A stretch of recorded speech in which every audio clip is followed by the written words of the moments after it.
కుదిరితే పరిగెత్తు, లేకపోతే నడు. అది చేత కాకపోతే పాకుతూ పో. అంతేకాని ఒకే చోట అలా కదలకుండా ఉండిపో. ఉద్యోగం పోయిందని, వ్యాపారం దెబ్బతినిందని, స్నేహితుడు ఒకడు మోసం చేశాడని, ప్రేమించిన వాళ్ళు వదిలి వెళ్లిపోయారని అలాగే ఉండిపోతే ఎలా?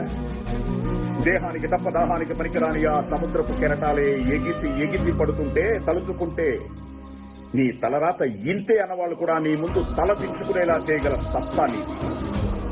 అలాంటిది ఇప్పుడొచ్చిన కాస్త కష్టానికే తలం చేస్తే ఎలా? సృష్టిలో చలనం ఉన్నది ఏది ఆగిపోకూడదు. పారే నది, వీచే గాలి, ఊగే చెట్టు, ఉదయించే సూర్యుడు అనుకున్నది సాధించాలని నీలో కసి కసిగా ప్రవహిస్తోందే, ఆ రక్తంతో సహా ఏది ఏది ఆగిపోవడానికి వీల్లేదులే. బయలుదేరు. నిన్ను కథలనివ్వకుండా చేసిన మానసిక బాధల సంఖ్యలను తెచ్చేస్తా. రక్తచోటు నుండి పరుగు మొదలుపెట్టు. పడుకునే పరుపు నిన్ను చేదరించుకోకముందే నీ బద్ధకాన్ని వదిలి, నీ అర్థం నిన్ను ప్రశ్నించకముందే సమాధానం వెతుక్కో. నీ నీడ నిన్ను వదిలేయక ముందే వెలుతుల్లోకి వచ్చాయి. మళ్లీ చెప్తున్నా, కన్నీళ్లు కారిస్తే కాదు, చెమట చుక్క చిందిస్తేనే చరిత్ర రాయగలమని తెలుసుకో.